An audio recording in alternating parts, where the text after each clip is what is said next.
Now, if you are easily offended, I want to warn you, don't watch this because you're going to be offended, you're going to be provoked, you're going to be angry. Now, I want to talk about our culture in Africa. On January 23rd, 2015, it was a Friday, King Abdullah of Saudi Arabia, one of the wealthiest men in the world at that time, according to Forbes, he was in the top 10 wealthiest men on earth.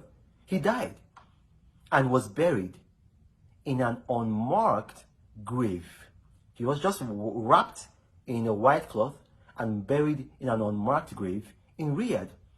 He was buried, there was no distinction between where he was buried and where maybe a beggar was buried or maybe a taxi driver. Because, you see, in Islam, they believe, and it's true, that we are all equal at birth and at death, and that it's a way to honor God when we recognize that. So they don't put any significance in burying people. They bury people in the simplest of ways, in the simplest of manners. Their philosophy is spend money on the living, on improving the lot of the living, of improving the lot of the needy. And that's why it is included in their religion. Because I read the Quran in Arabic. My wife is an Arabic speaker. She lived in Kuwait for several years. So when I read the Quran, I don't understand anything. I ask her. I've read the Quran cover to cover. You see, and look, I am not a Muslim, but I admire the Islamic way of life. I admire the Islamic way of life. Look at this man. He's what they call in the Arabic world, he's a Sayyid. Now, for those of you who don't know, a Sayyid is a direct descendant of Prophet Muhammad sallallahu alaihi wasallam. Now, Prophet Muhammad, obviously, he lived in the 6th century AD. So this man has had almost 2,000 years of royalty behind him. So this is royalty that goes way back, even further than the British royalty. But look at how the man was buried. And it's not just him, all over the Muslim world, that's how it's done. Whether it's in the Hashemite Kingdom of Jordan, or whether it's in the United Arab Emirates, or whether it's in Iran, they do this.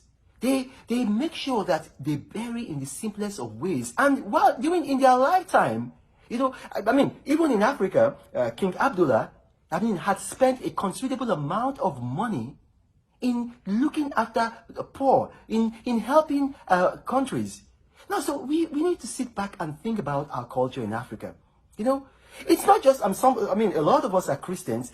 This is not even just Islamic culture. If you look back in scripture, you see that Abraham, the father of all the Abrahamic faiths, when he died, Genesis 25:9, he was buried simply by his sons. Very simply.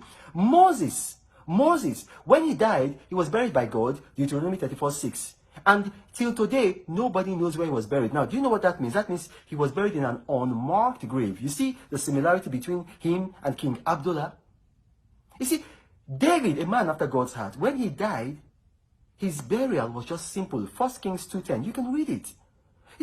It's important because we need to understand that at birth and at death, we are all equal. There's nothing, and this is the thing that, nobody is better and nobody is worse off at death.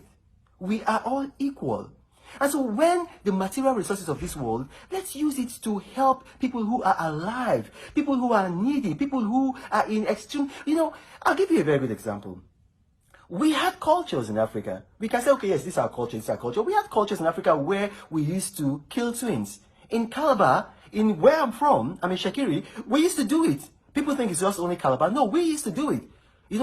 At other places, they used to kill twins. Not that they killed them, but, when they were born, they just, rejected them, and then obviously they died. But that culture was wrong, and so we put it aside. Now, every of our culture that is good, we keep it. But, we need to evolve as a people that, okay, when this culture is not unhelpful to our society, then maybe we need to adapt that culture because culture is dynamic. It's not static. Now, my name is Reno Omokri. I know that I might have ruffled some of your feathers. That's not my intention. I'm just doing this out of love because I thought about this, to some people who say, oh, yeah, this is jealousy, this is jealousy. People who are speaking like this, they are not all, some of them may be jealous, but they are not all jealous. Someone like me and others who are financially and materially successful, you can't say this is jealousy, but this is love for our own race. Thank you for watching and God bless.